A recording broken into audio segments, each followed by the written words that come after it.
السلام عليكم ورحمة الله. الحمد لله رب العالمين والصلاة والسلام على رسول الأمين نبينا محمد وعلى آله وصحبه أجمعين. அன்பார்ந்த சகோதரர்களே, அல்லாஹ்வுடைய பேரொருளால் அவனுடைய கடமை நிறைவேற்றிவிட்டு அவனுடைய வார்த்தைகளை செவியேற்பதற்காக நாம் எல்லாம் இங்கு அமர்ந்திருக்கிறோம். எல்லாம் அல்ல அல்லாஹ் ஜல்லஷானு தஆலா நம் அனைவருக்கும் அவனுடைய மார்க்கத்தை புரிந்து அதன்படி நடப்பதற்கு அருள் செய்வானார். பயணத்தினுடைய சட்டதிட்டங்களை நாம் தொடர்ந்து அறிந்து வருகிறோம். இன்று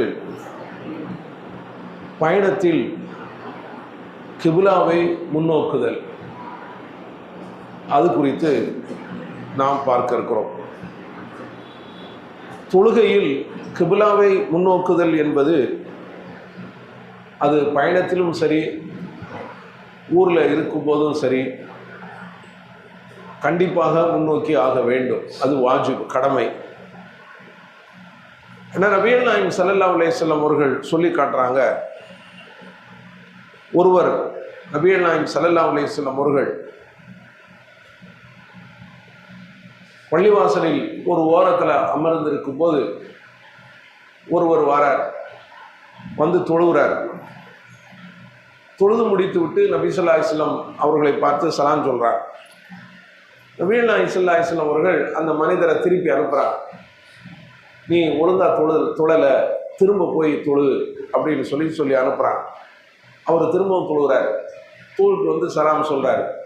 இப்போவும் நீ ஒழுங்கா தொழலை, திருப்பி போய் இன்னொரு தடவை தொழு அப்படின்னு சொல்லி அனுப்புகிறாங்க. இப்படி 3 தடவை நடக்குது.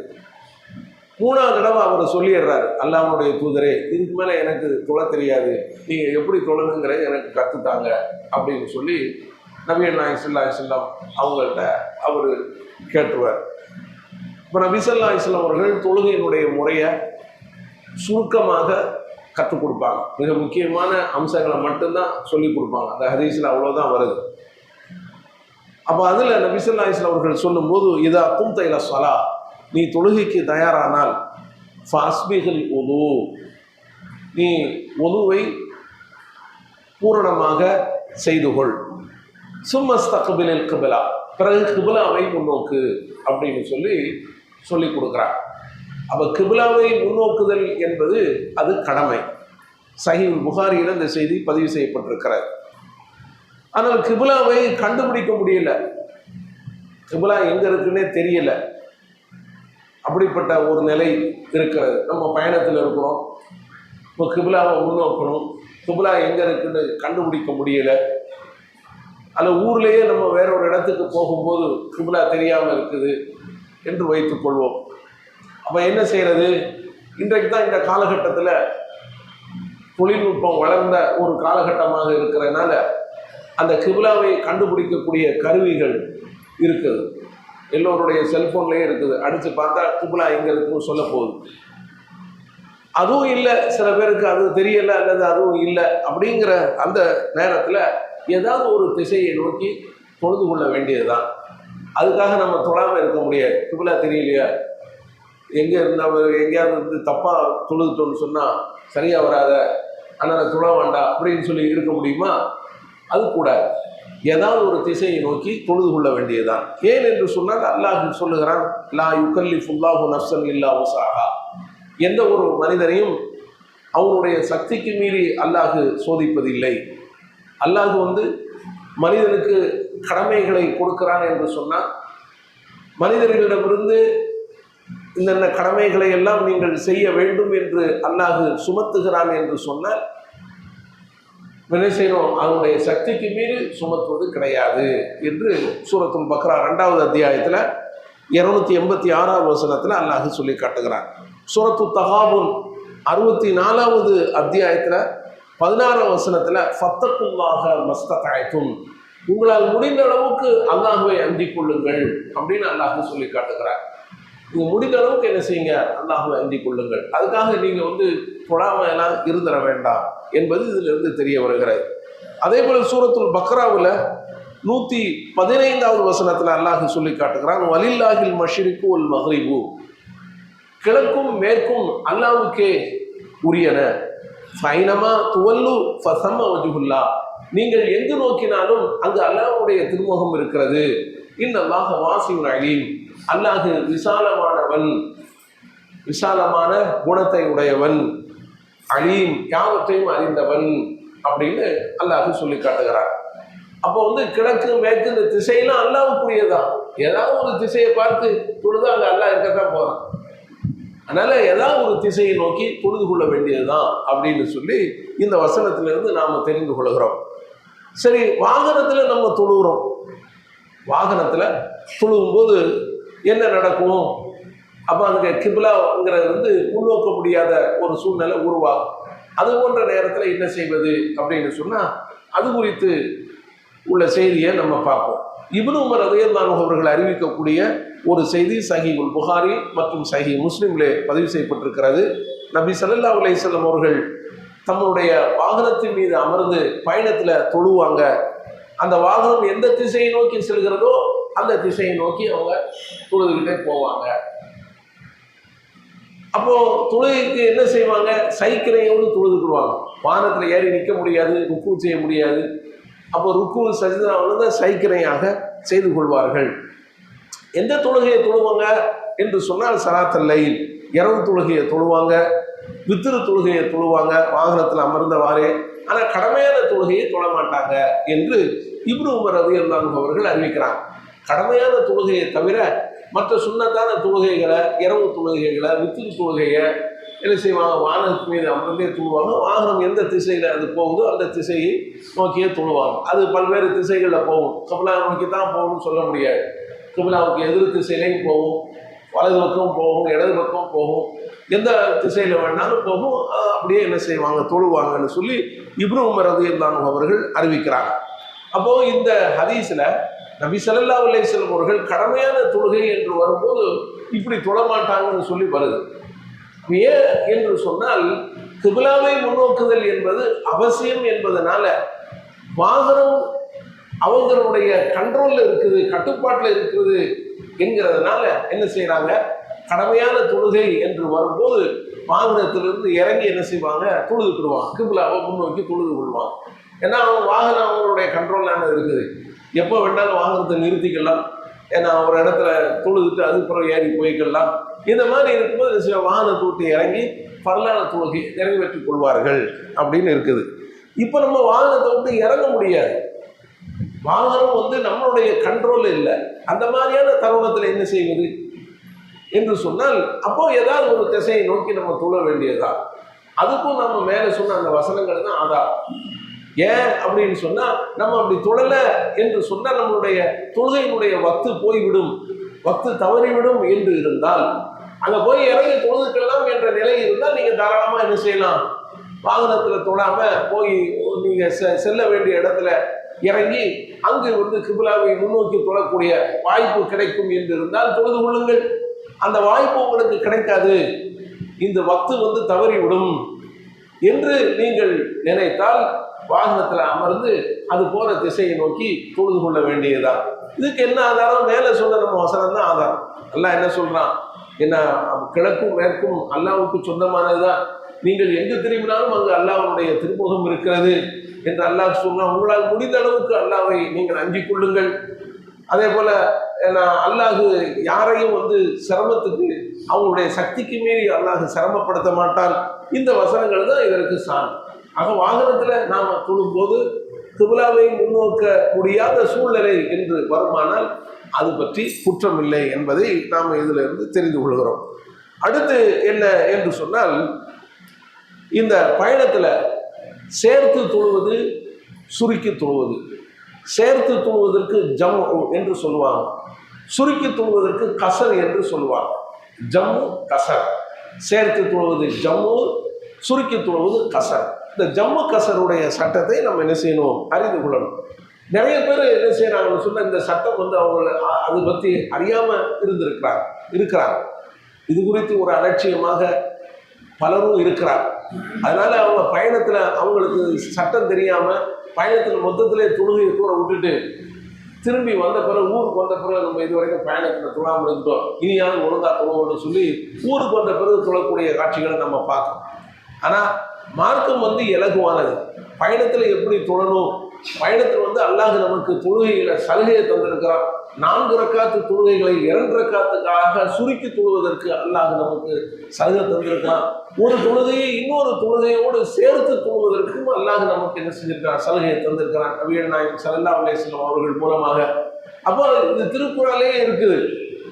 சுருக்கி தொழுவதற்கான ஆதாரம் திருக்குறள்ல இருக்கிறது. நபிகள் நாயகம் ஸல்லல்லாஹு அலைஹி வஸல்லம் அவர்கள் அதற்கு வழிகாட்டி இருக்கிறாங்க, அவங்களும் சேர்த்து தொழு இருக்கிறாங்க. இந்த அடிப்படையில் நாம் இந்த தொழுகைகளை சுருக்கி சேர்த்து தொழுது கொள்ள வேண்டும்.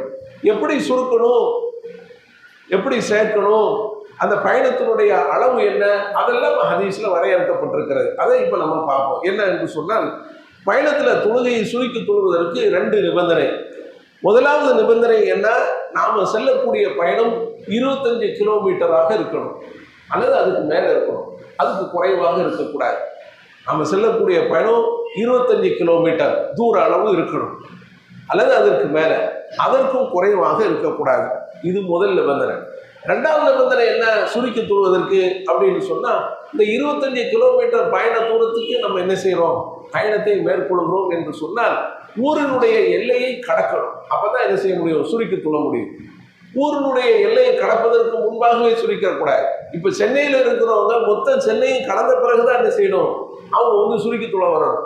சென்னையில் வட சென்னை இருக்குது, தென் சென்னை இருக்குது, மத்திய சென்னை அப்படின்னு இருக்குது. மொத்த சென்னையும் அவங்க கடந்துடணும். அவங்க புறப்பட்டில இருந்து சென்னை முழுவதையும் கடந்து வெளியே அவுட்டோரில் வந்த பிறகுதான் அவங்க என்ன செய்ய முடியும், சுருக்கி தொழ முடியும். தாம்பரத்துக்கு வந்தவுடனே அவங்க என்ன செய்ய முடியாது, சுருக்கி தொழ, நம்ம இவ்வளோ தூரம் பயணிச்சு நம்ம சுருக்குவோம் அப்படின்னு சொல்லி சுருக்கி தொழ முடியாது. ஏன், அது சென்னைங்கிறது ஒரு பெரிய அளவில் உள்ளான ஒரு சிட்டி. அதனால அந்த சிட்டி கடந்த பிறகுதான் நாம் என்ன செய்யணும், சுருக்கி தொழ. நபிகள் நாயகம் ஸல்லல்லாஹு அலைஹி வஸல்லம் அவர்களுடைய செயல்பாடு அதைத்தான் நமக்கு தெரிவிக்கிறது. அவங்க அப்படிதான் நடந்திருக்கிறாங்க. ஊரினுடைய எல்லையை தாண்டின பிறகுதான் என்ன செஞ்சிருக்கிறாங்க, அவங்க கசரு செஞ்சிருக்கிறாங்க. இப்போ இந்த அளவுக்கு என்ன அப்படிங்கிறத நம்ம பார்ப்போம். என்னன்னு சொன்னால், யஹ்யா பின் யஸீத் என்ற ஒரு தாபி, அதாவது சஹாபாக்களுக்கு பிந்தைய காலத்தில் உள்ளவர். அவர் அனஸ் பின் மாலிக் ரலியல்லாஹு அன்ஹு அவங்க இடத்துல கேட்குறாங்க. அவர் சஹாபி அனஸ் பின் மாலிக். அனஸ் பின் மாலிக் ரலியல்லாஹு அன்ஹு அவர்களிடத்துல இந்த யஹ்யா பின் யஸீத் என்பவர் கேட்குறார், தொழுகையை சுருக்கி தொழுவது பற்றி சொல்லுங்களேன் அப்படின்னு சொல்லி கேட்குறார். அப்போ அனஸ் ரலியல்லாஹு அன்ஹு அவங்க அறிவிக்கிறாங்க, கான ரசூலுல்லாஹி ஸல்லல்லாஹு அலைஹி வஸல்லம் இதா ஹரஜ மசீரத ஸலாஸத அம்யாலின் அவ் ஸலாஸத ஃபராஸிஹ் ஸல்லா ரக்அத்தைனி. நபிகள் நாயகம் ஸல்லல்லாஹு அலைஹி வஸல்லம் அவர்கள் 3 மைல் அல்லது 3 ஃபர்சஹ் அளவு தூரத்துக்கு பயணம் மேற்கொண்டால் 2 ரக்காத்துக்களாக தொழுவார்கள், சுருக்கிடுவாங்கன்னு சொல்றாங்க. எந்த அளவுக்கு, 3 மைல் அல்லது 3 ஃபர்சஹ் அளவு தூரம் பயணம் மேற்கொண்டால் 2 ரக்காத்துக்களாக தொழுவார்கள். அதாவது 4 ரக்காத்துக்களாக சுருக்கி 4 ரக்காத்துக்களை சுருக்கி 2 ரக்காத்துக்களாக தொழுவாங்க அப்படின்னு சொல்லி அனஸ் ரலியல்லாஹு அன்ஹு அவங்க அறிவிக்கிறாங்க. சஹீஹ் முஸ்லிம்ல இந்த ஹதீஸ் பதிவு செய்யப்பட்டிருக்கிறார். அப்போ இந்த ஹதீஸ்ல அறிவிக்கக்கூடிய அந்த அறிவிப்பாளர் சந்தேகம் கொள்கிறார். அதாவது அனஸ் என்ன சொன்னா, அனஸுக்கு பிந்தைய அறிவிப்பாளர் சந்தேகிக்கிறார். அவர் பேர் ஷுஅபா. அவரு சந்தேகிக்கிறார், அனஸ் ரலியல்லாஹு அன்ஹு அவங்க சொன்னது 3 மைலா அல்லது 3 ஃபர்சஹா, 3 மைலா அல்லது 3 ஃபர்சஹா, ரெண்டுக்கும் வித்தியாசம் இருக்கு. மைல் அளவுக்கும் வித்தியாசம் இருக்குது, ஃபர்சஹனுடைய அளவும் வித்தியாசப்படுது. எதை சொன்னாங்க அப்படிங்கிறது அவருக்கு சந்தேகம். அதனால அந்த ரெண்டையுமே அவர் என்ன செய்யறாரு, அறிவிக்கிறாரு. இதை சொன்னாங்களா அதை சொன்னாங்களான்னு தெரியல. நபிகள் நாயகம் ஸல்லல்லாஹு அலைஹி வஸல்லம் அவர்கள் 3 மைல் தூர அளவு பயணம் மேற்கொண்டால் கசரு செய்வார்கள் என்று சொன்னார்களா, அல்லது 3 ஃபர்சஹ் தூரம் அளவு பயணம் சென்றால் கசரு செய்வார்கள் என்று சொன்னார்களா அப்படிங்கிறது அவருக்கு சந்தேகமா இருக்கு. அதனால ரெண்டையும் என்ன செய்யறாரு, அவர் அறிவிக்கிறார். இந்த செய்தி முஸ்லீம்ல இருக்குது. இப்போ என்ன செய்யணும் அப்படின்னு சொன்னா, இந்த 2 அளவையும் நாம் எடுத்து பார்க்கும்போது 3 மைலுங்கிறது நமக்கு தெரிஞ்ச அளவு தான் 3 மைலுங்கிறது. ஆனால் அந்த காலத்தில் உள்ள அளவுக்கும் இந்த காலத்தில் உள்ள அளவுக்கும் வித்தியாசம் இருக்குது. அந்த காலத்தில் 3 மைலு அப்படிங்கிறது இந்த காலத்தில் உள்ள 3 மைல் ஒன்றாக இருக்க முடியாது. அது வேற இது வேற தான். 3 மைல் அப்படிங்கிறது அது தெரிஞ்சது தான். இப்போ 3 ஃபர்சஹ் அப்படின்னு இருக்குது. அது என்ன? 3 ஃபர்சக் என்பது அந்த காலத்தினுடைய அளவு பிரகாரம் 9 மைல். 3 ஃபர்சக் என்பது 9 மைல்கள் அந்த காலத்தினுடைய அளவு. இப்போ அந்த காலத்தினுடைய அளவு பிரகாரம் 9 மைல இந்த காலத்தினுடைய அளவு பிரகாரம் என்ன செய்யறாங்க? அதை பார்க்குறாங்க. அந்த அளவோடு ஒப்பிட்டு பார்க்கும்போது 25 கிலோமீட்டர் வருது. எது? இந்த 9 மைல் என்பது 9 மைல் என்பது 25 கிலோமீட்டர் வருது. இப்போ நம்ம என்ன செய்யணும் அப்படின்னு சொன்னா, இந்த 9 மைல் என்ற அந்த அளவை தான் நம்ம எடுத்துக்கணும். குறைந்த அளவை நம்ம எடுத்துக்கிட கூடாது. ஏன் எடுத்துக்கிட கூடாது அப்படின்னு சொன்னா, இப்போ 3 மைல் தான் கசரு செஞ்சாங்க அப்படிங்கிற அந்த அளவை நம்ம எடுத்துக்கிட்டோம்னு சொன்னா, ஒருவேளை 9 மைல் தூரம் சென்ற பிறகுதான் கசரு செஞ்சிருப்பாங்கன்னா சந்தேகம் தானே அதுல இருக்குது. 3 மைலா 9 மைலான்னு இருக்குது.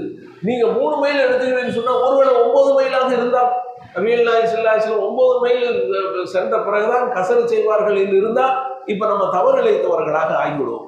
அதனால ஒரு பேணுதல் அடிப்படையில் 9ன்னு எடுத்துறோம். 9ன்னு எடுத்துட்டா 3 மைலே அவங்க கசரு செஞ்சாலும் பிரச்சனை இல்லை. நபிகள் நாயகம் ஸல்லல்லாஹு அலைஹி வஸல்லம் உண்மையிலேயே 3 மைல் தூரம் அளவு சென்றால் தான் கசரு செய்திருப்பார்கள் என்று இருந்தால் பிரச்சனை இல்லை. நம்ம இந்த 9ல் 3 அடங்குது தானே என்ற அடிப்படையில், ஒரு பேணுதல் அடிப்படையில் நம்ம என்ன செய்வோம்? 9 மைல்கள் அந்த காலத்தினுடையும் இந்த காலத்தினுடைய அளவு 25 கிலோமீட்டர். அப்ப 25 கிலோமீட்டர் பயண தூரம் நம்மளுடைய பயணம் இருக்குமானால் நம்ம என்ன செய்யலாம்? கசரு செய்து கொள்ளலாம். அதற்கு கீழே என்றால் கசரு செய்யக்கூடாது. 25 கிலோமீட்டர் மற்றும் அதற்கு மேலாக இருக்கணும். அதே போல நம்ம சொன்னோம், கசரு என்பது எப்போ நமக்கு அந்த சலுகையை பயன்படுத்தணும் அப்படின்னு சொன்னா ஊரினுடைய எல்லையை தாண்டும் போதுதான். இது குறித்து அனஸ் ரலியல்லாஹு அன்ஹு அவங்க சொல்றாங்க, நபிகள் நாயகம் ஸல்லல்லாஹு அலைஹி வஸல்லம் அவர்களோடு நான் லுகர் தொழுகையை தொழுதேன். மதீனாவில் இருக்கும்போது, ஒரு பயணத்துல நாங்கள் மதீனாவில் இருக்கும்போது நபிகள் நாயகத்துடன் லுகர் தொழுத. அப்போ மதீனாவில் இருக்கும்போது எப்படி தொழுதிருப்பாங்க? சுருக்கியா தொழுதிருப்பாங்க? முடியாது. அவங்க 4 ரக்காத்தான் தொழுதிருப்பாங்க. அர்பஅன் அதை சேர்த்தே சொல்றாங்க. மதீனாவில் இருக்கும்போது நான் நபிகள் நாயகம் ஸல்லல்லாஹு அலைஹி வஸல்லம் அவர்களுடன் 4 ரக்காத்துக்களாக லுகரை தொழுதேன். ஒபிதில் ஹுலைஃபா, மதீனாவில் இருந்து நாங்கள் பயணம் மேற்கொண்டு அப்படியே போய்கிட்டு இருக்கும்போது மதீனாவை தாண்டி துல் ஹுலைஃபா என்று ஒரு இடம் வருகிறது. அந்த இடம் வந்தவுடன் நாங்கள் 2 ரக்காத்துக்காக தொழுதேன். ரக்காத்தைனி 2 ரக்காத்துக்களாக தொழுதேன் அப்படின்னு சொல்லி அனஸ் ரலியல்லாஹு அன்ஹு அவங்க அறிவிக்கிறாங்க. அப்போ மதீனா துல் ஹுலைஃபா அப்படிங்கிற இந்த இடத்தை நம்ம பார்க்கும்போது மதீனாவுடைய அவுட்டர்ல தான் துல் ஹுலைஃபா இருக்குது. மதீனாவிலையும் தாண்டின பிறகுதான் துல் ஹுலைஃபா வரும். இப்போ அங்கதான் எஹ்ராம் செய்வாங்க. ஹஜ்ஜுக்கு போறவங்க, ஹஜ்ஜு உம்ராவுக்கு போறவங்க, மதீனாவில இருந்து போறவங்க துல் ஹுலைஃபால தான் எஹ்ராம் செய்வாங்க. அது மதீனா என்ற ஊரை தாண்டி அது இருக்குது. ஆனா அது சீக்கிரமாவே வந்துடும். மதீனாவில இருந்து சீக்கிரமாக அந்த ஊர் வந்துடும். மற்ற எல்லா ஊர்களும் உங்களுக்கு எஹ்ராம் செய்வதற்கு கொஞ்சம் தூரமா இருக்கும். ஆமா, இல்லை, அதாவது இந்த துல் ஹுலைஃபா என்ற இடத்துல இருந்து மக்கா வர்ற வரை அது மிகப்பெரிய அளவுல இருக்கும் அந்த தூரம். இந்த மீகாத் என்பது நபிகள் நாயகம் ஸல்லல்லாஹு அலைஹி வஸல்லம் 5 மீகாத்துகளை நமக்கு நிர்ணயம் பண்ணியிருக்கிறாங்க. அதிலே மிகப்பெரிய மிக நீளமான அளவை கொண்ட பயண அளவை கொண்ட மீகாத் எதுன்னு சொன்னா துல் ஹுலைஃபா தான். துல் ஹுலைஃபால இருந்து நீங்க ஏறாம செஞ்சீங்கன்னு சொன்னா மக்கா போய் சேர முடியாது, போய்கிட்டே இருக்கும். மற்ற இடங்கள்ல இருந்தா நீங்க ஏறாம செஞ்சு போயிட்டீங்கன்னா சீக்கிரத்தை என்ன செஞ்சிடலாம்? மக்கா சென்றடைஞ்சிடலாம். துல் ஹுலைஃபால நீங்க ஏறாம செஞ்சீங்கன்னா அவங்க போய்கிட்டே இருக்கும், இன்னும் மக்கா வராது. அவ்வளோ ஒரு தூரமான ஒரு மீகாத்து தான் இது துல் ஹுலைஃபா. சரி, இது ஒரு தெரிஞ்சுக்கிறதுக்காக நம்ம சொன்னது. இப்போ நம்ம விஷயத்துக்கு வருவோம். ஏன்னா நபி ஸல்லல்லாஹு அலைஹி வஸல்லம் அவர்கள் மதீனாவுடைய எல்லையை தாண்டின பிறகுதான் என்ன செய்யறாங்க? அவங்க கசரு செஞ்சிருக்காங்கிறத நம்ம என்ன செய்யறோம்? இந்த ஆதாரத்திலிருந்து நம்ம பார்க்கிறோம். சரியா? அடுத்து என்ன அப்படின்னு சொன்னா, இந்த ஜம்மு செய்யணும்ல. கசர் சுருக்கி தொழுவது, ஜம்மு என்பது சேர்த்து தொழுவது. இந்த ஜம்முல 2 வகை இருக்குது. என்ன அப்படின்னு சொன்னா, ஜம்மு தக்தீம், ஜம்மு தஹீர் அப்படின்னு அரபியில சொல்லுவாங்க. அதாவது முற்படுத்தி தொழுதுதல், பிற்படுத்தி தொழுதல், சேர்த்து முற்படுத்தி தொழுதல், சேர்த்து பிற்படுத்தி தொழுதல். இந்த 2 இருக்குது. 2க்கும் நபி வழியில ஆதாரம் இருக்கிறது. 2ஐயும் நம்ம செய்யலாம். எப்படி என்று சொன்னால், இப்ப நம்ம லுஹர் தொழுகைக்கு நம்ம என்ன செய்யறோம்? லுஹர் தொழுகைக்கு முன்னால பயணம் போகிறோம் என்று வைத்துக் கொள்வோம். இப்போ லுஹருடைய நேரம் வருகிறது. இப்போ நம்ம என்ன செய்யணும்? நம்ம வந்து கசரை செய்யலாம். நம்ம கசரை செய்யாமல் நம்ம என்ன செய்யறோம்? லுஹரை வந்து தாமதப்படுத்துகிறோம். அசருக்கு நம்ம பார்த்துக்கணும், நம்ம போய்கிட்டே இருப்போம், அசர் தொழுகை வரட்டுமே. அசர் தொழுகையில் நீங்கள் என்ன செஞ்சுக்கலாம்? அந்த லுஹரை அசரோடு சேர்த்து நீங்கள் ரெண்டையும் வந்து சேர்த்து கசராக நீங்கள் தொழுது கொள்ளலாம். அப்போ லுஹர் 2 ரக்காத்து, லுஹர் தொழுவிட்டு பிறகு அசர் 2 ரக்காத்து, இப்படி தொழுதுக்கலாம். இதுக்கு வந்து என்ன பேர்? இது வந்து பிற்படுத்தி தொழுதல். லுஹரை நம்ம என்ன செய்கிறோம்? அசர் வரைக்கும் பிற்படுத்தும். இது பிற்படுத்தி சேர்த்து பிற்படுத்தி தொழுதல். சேர்த்து முற்படுத்தி தொழுதல் ஒன்று இருக்குது. அது என்ன? இப்போ நம்ம பயணம் போய்கிட்டு இருக்கிறோம், லுஹருடைய வக்து வந்துருச்சு. இப்போ என்ன சார் நம்ம தொழுதுருவோம்? என்ன? லுஹரை தொழணும், சுருக்கி தொழணும். அசரை என்ன செஞ்சிருந்த லுஹரோட சேர்த்துக்கணும். அசர் தொழுகையும் இந்த லுஹரோட சேர்த்து மொத்தத்தில் தொழுகையை முடிச்சுட்டு நம்ம போய்கிட்டே இருக்கலாம். அசர் தொழுகைக்கு நம்ம நிற்க வேண்டியது தேவையே இல்லை. இது வந்து முற்படுத்தி தொழுதல். பிற்படுத்தி சேர்த்து தொழுதல், முற்படுத்தி சேர்த்து தொழுதல் என்னன்னு உங்களுக்கு விளக்கியாச்சு. இப்போ இதுக்கான ஆதாரத்தை பாருங்க. என்ன? இப்னு உமர் ரலியல்லாஹு அன்ஹு அறிவிக்கிறாங்க, நபிகள் நாயகம் ஸல்லல்லாஹு அலைஹி வஸல்லம் அவர்கள் மக்ரிபையும் இஷாவையும் முஸ்தலிஃபாவில், அதாவது ஹஜ்ஜுடைய காலங்களில் முஸ்தலிஃபாவில் மக்ரிபையும் இஷாவையும் சேர்த்து தொழுதாங்க. அந்த ரெண்டுக்கு மத்தியில் எந்த தொழுகையும் அவங்க தொழலை, சுன்னத்தோ எதுவும் தொழலை என்று நபிகள் நாயகம் ஸல்லல்லாஹு அலைஹி வஸல்லம் அவர்கள் தொழுதார்கள் என்று இப்னு உமர் ரலியல்லாஹு அன்ஹு அவங்க அறிவிக்கிறாங்க. அதோடு அவங்க சொல்றாங்க, வஸல்லல் மக்ரிப ஸலாஸ ரகாத், மக்ரிபை 3 ரக்காத்துக்களாக தொழுதார்கள். வஸல்லல் இஷா ரகாத்தைன், இஷாவை 2 ரக்காத்துக்களாக தொழுதார்கள். அப்போ இந்த சேர்த்து தொழும்போது மக்ரிபை வந்து 2 ரக்காத்தாக சுருக்கிடக்கூடாது. மக்ரிபை 3ஆகத்தான் தொழணும். மக்ரிபை வந்து 3ஆகத்தான் தொழணும். லுஹரையும் அசரையும் இஷாவையும் அது 4 ரக்காத்துக்களாக இருக்கிறதுனால 2 ரக்காத்துக்களாக சுருக்கி கொள்ளலாம். மக்ரிபு 3 ரக்காத்தாக இருக்கிறதுனால அதையும் 2 ரக்காத்தை நம்ம சுருக்க முடியுமானா சுருக்கக்கூடாதுங்கிறது நபி ஸல்லல்லாஹு அலைஹி வஸல்லம் அவங்களுடைய வழிகாட்டுதலிருந்து நமக்கு தெரியுது. அவங்க இப்படிதான் தொழுது இருக்கிறாங்க என்று இப்னு உமர் ரலியல்லாஹு அன்ஹு அவங்க அறிவிக்கிறாங்க. இது முஸ்லிம்ல பதிவு செய்யப்பட்டிருக்கிறது.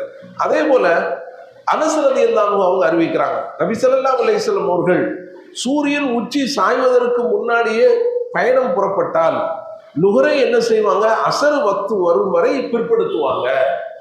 அனஸ் ரலியல்லாஹு அன்ஹு சொல்றாங்க, சூரியன் உச்சி சாய்வதற்கு முன்னாலே நபிகள் நாயகம் ஸல்லல்லாஹு அலைஹி வஸல்லம் பயணம் போறாங்க. நம்ம தான் லுஹருடைய நேரம் வரா, சூரியன் உச்சி சாயணும்ல லுஹருடைய நேரத்துக்கு.